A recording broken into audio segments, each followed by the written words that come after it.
It's important to note early on that our idea of the definite integral in area calculations does not have to be bound or restricted to the area underneath the curve. And when we say that, we're implicitly saying the area between the curve and the x-axis. That's sort of the baseline.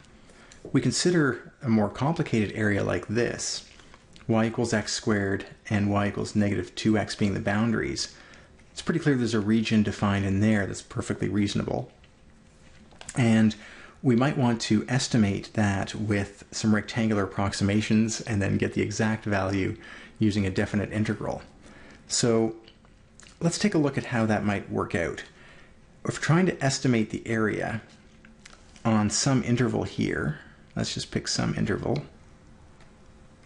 And we'll say that the 2 points that we're talking about here, so we've got the entire interval, and we're looking at xi minus 1 and xi. The height of the rectangle,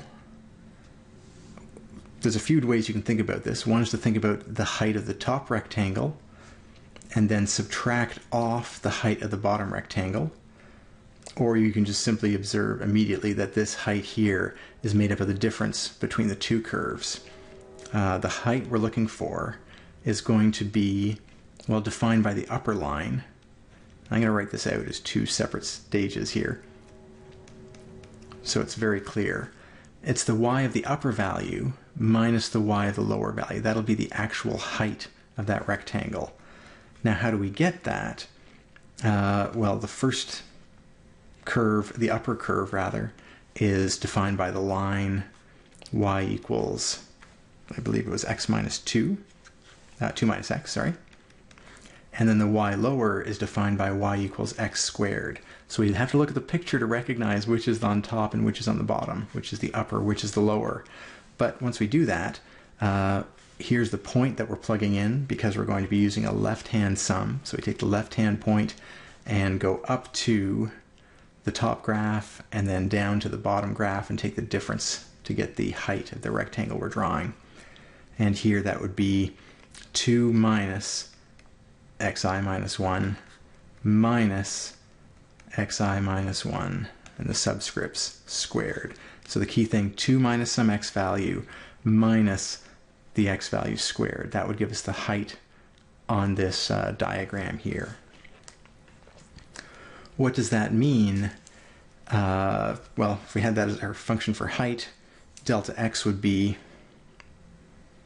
we'd have the sum for f of xi minus 1. Oh, here's another way we can write that actually. It's very helpful. Let's go for f upper minus f lower xi minus 1 times delta x n I equals 1 to n. So we're adding up the f values of those two things, or we could have called it y at the x value, and again the upper minus the lower y value. Entirely a stylistic choice. And then add that up over the intervals from I equals 1 up to n. And delta x would not change here. The widths of the intervals that we just had are going to be the same as they were before. We'd have an interval starting at, I believe it was, there it is, it's negative 2 to 1. And so we can simply calculate the width of the intervals the way we usually would have, which is b minus a, the end upper minus the lower starting points, divided by n. In this case here, it's 1 minus 2 over n, or 3 over n. That would be the size of the intervals we would use if we had n subintervals or n rectangles to compute the area. Again, the nice thing about definite integral notation is it's so close to this sum.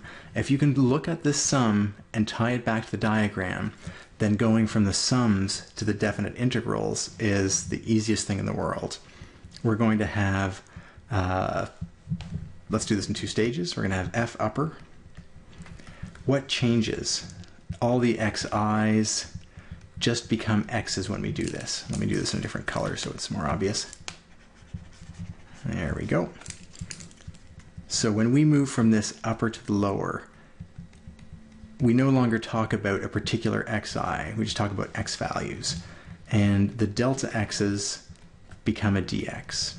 And last but not least, the sum becomes that other S shape, an integral from a to b.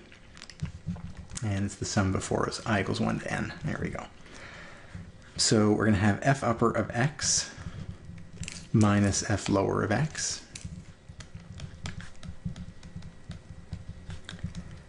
All of that was times delta x before, now it's times dx.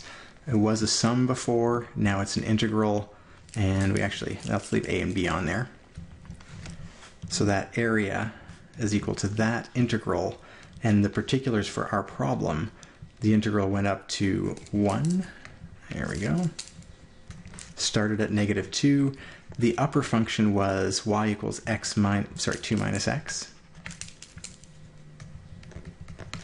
The lower integral was x squared, and then all that was times delta x, or dx.